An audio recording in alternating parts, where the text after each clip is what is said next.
Thank you very much po sa VTR. Wow. Thank you.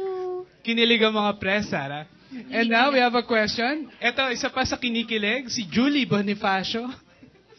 May ganun. Good afternoon, Sarah. Hi, Miss Julie. Congrats. Sino mamimiss mo sa ASAP? Lahat. Lahat po. Lahat Ay, sila. wala ako doon. Oo. Hindi, syempre may mga, ang tagal mo rin sa ASAP, di ba, Sarah? I mean, may mga particular things or persons ka ba na mamimiss sa show? Lahat po sila. Of course, yung mga lagi ko po nakakasama sa mga production numbers, sila Yeng, sila Eric, mga co-champions ko, sila Christian, sila, sino pa ba? Jed, sila Sir Gary, sila Sir Martin, lahat po. Okay. O kung meron kang, di ba sabi nila every Sunday meron kang special guest co-host. So, sino sa tingin mo yung top 3 na gusto mo i-request? Na special guest co-host. Oo. Yeah, sila Eric, sila Christian. Top 3? Sir Top 3 Martin. talaga sila? Opo na. So, si Eric, si Christian, and... Si Sir Martin, si Sir Gary. The top 4. 4. Wala kang mga leading man na gustong i-guest co-host? Siyempre. Sila Lloydie, sila Gerald, si Sam. Sana pagbalik ni Sam, nandito pa rin yung Sarah G live. Tama. Pwede naman. Tell me anything, you are a true exception in my life. Pwede ba mag-guest si Ray Sounded like she said she was in love.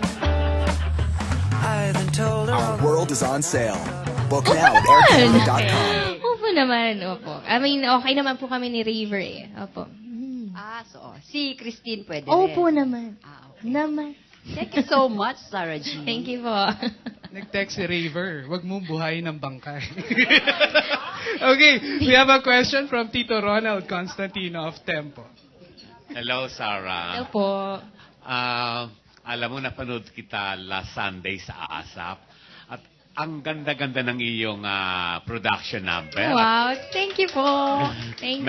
Miss may G. May pagka-sexy Choreographed pa, na Miss ha? Crystal. Magka-sexy na po ba? Ay, oo. salamat sa Diyos. Alam mo, Meron ng pagka-sexy. walang sinabi sa'yo si Beyonce. Ayun naman po.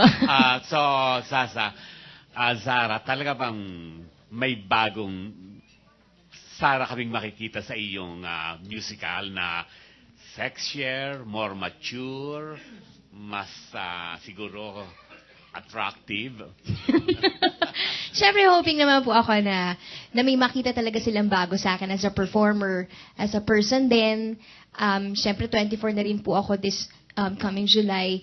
So, sana mag-mature na rin naman po ang lahat-lahat sa akin.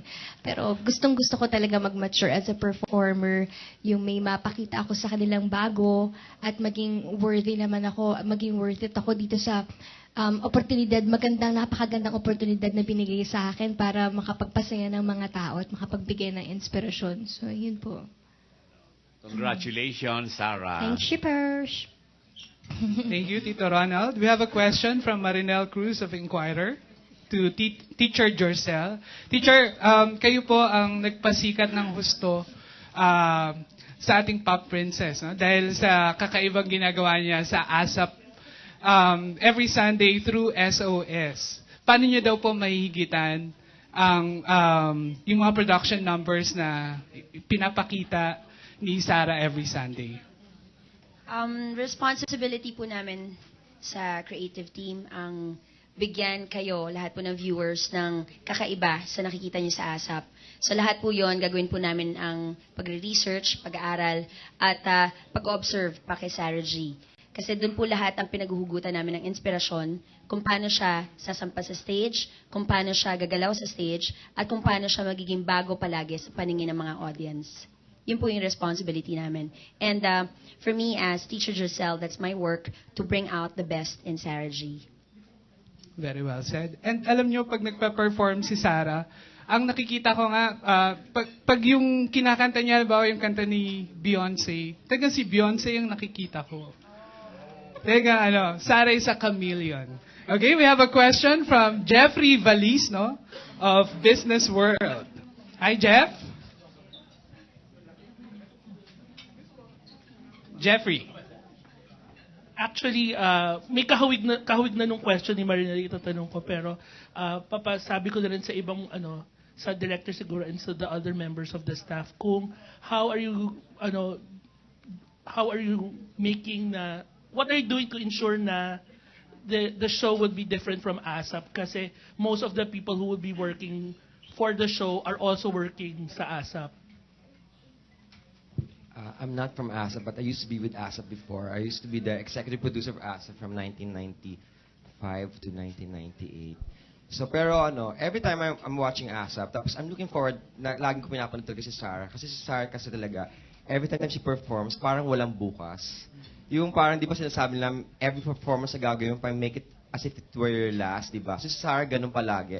So, sabi ng Teacher Jorsel kanina, nagdo-draw kami ng inspiration from Sarah. So, parang kami, as katrabaho niya, doon kami magdo-draw ng inspiration sa kanya mismo. And kami mismo, sobrang excited ako na I was chosen to be the director of Sarah G Live. Na talagang ako, from the time na nasabi sa akin, I'll be directing, talagang nag-research na ako, been watching mga concerts, mga concerts, mga foreign singers. So lahat yun, siguro lahat ng mga ginagawa naming research and everything talaga gagawin namin to make this show really different from ASAP.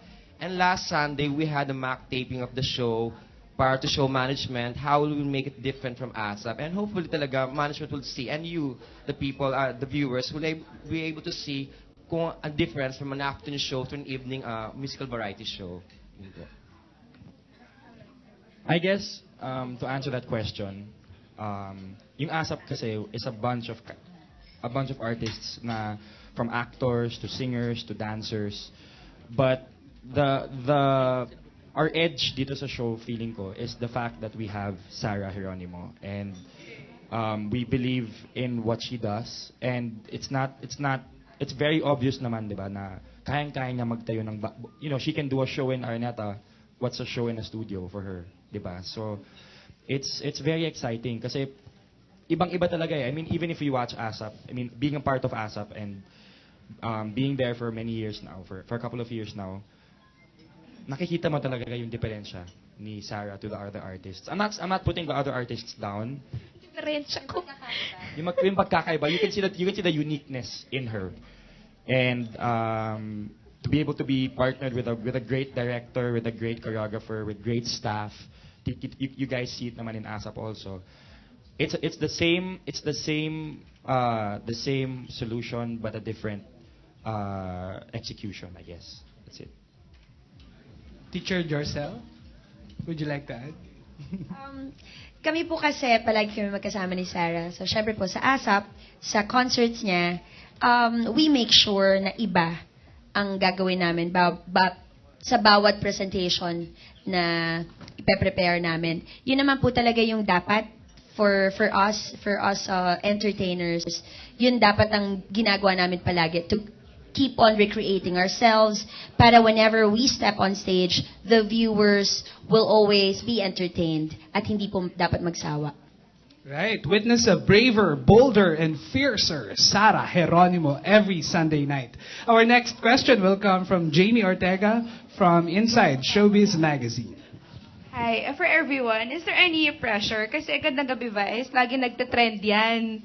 In-expect niyo ba mag-trend? Or paano niyo kaya papapantayan or higitin pa yung popularity ng Gandang Gabi Vice? And for Sarah, are you having any special preparations for this show? Since talagang you will be helming the show, talagang pangalan mo talaga yung nandyan. Thank you. Kami po, gusto rin po namin yun. Pag-usapan yung show, ibig sabihin po, na-appreciate nila yung nagagawa namin.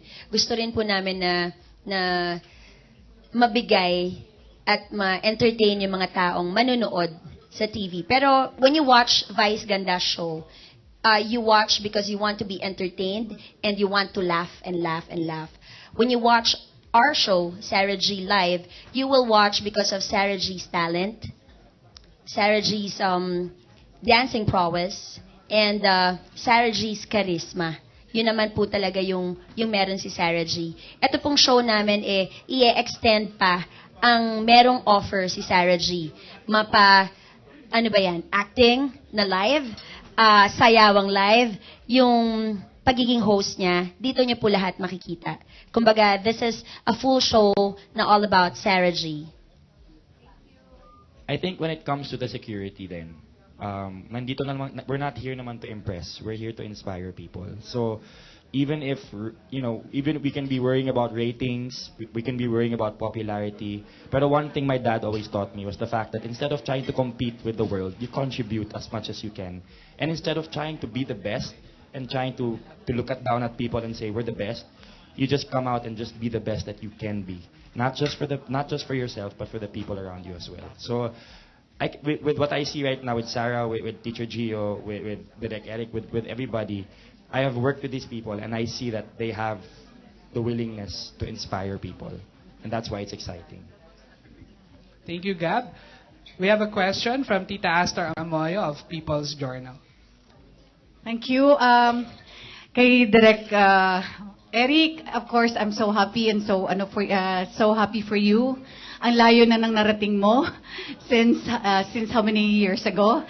And of course, kay Sarah, what do we expect kay Sarah linggo-linggo, every Sunday?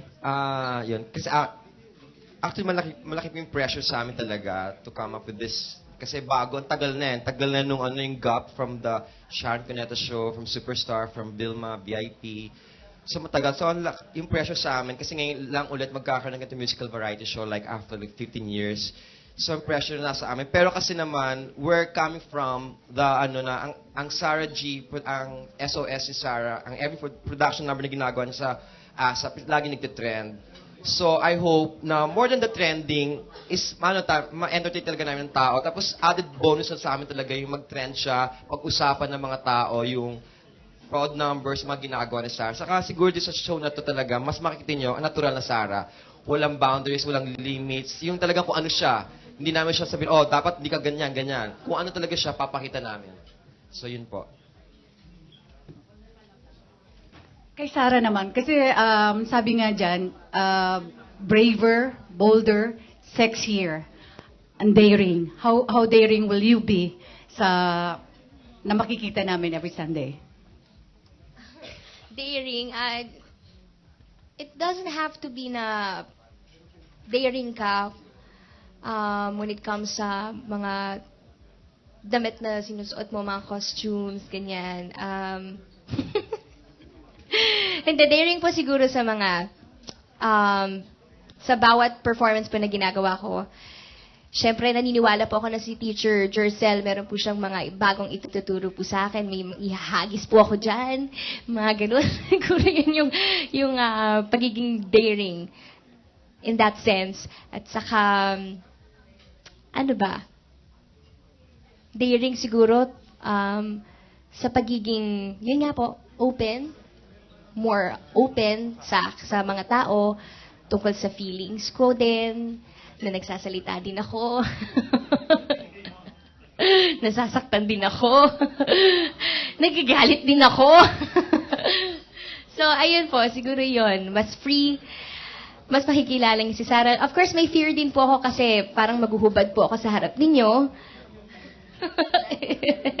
Not literally, syempre po. Syempre!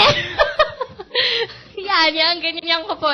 Kabaliwan ko at kaewanan ko. Makikita ninyo. Ewan ko po kung matatanggap ninyo. So, ayun po. At doon ka minahal ng mga tao, Sarah. Sana nga mahalin pa nila. Live streaming din po tayo sa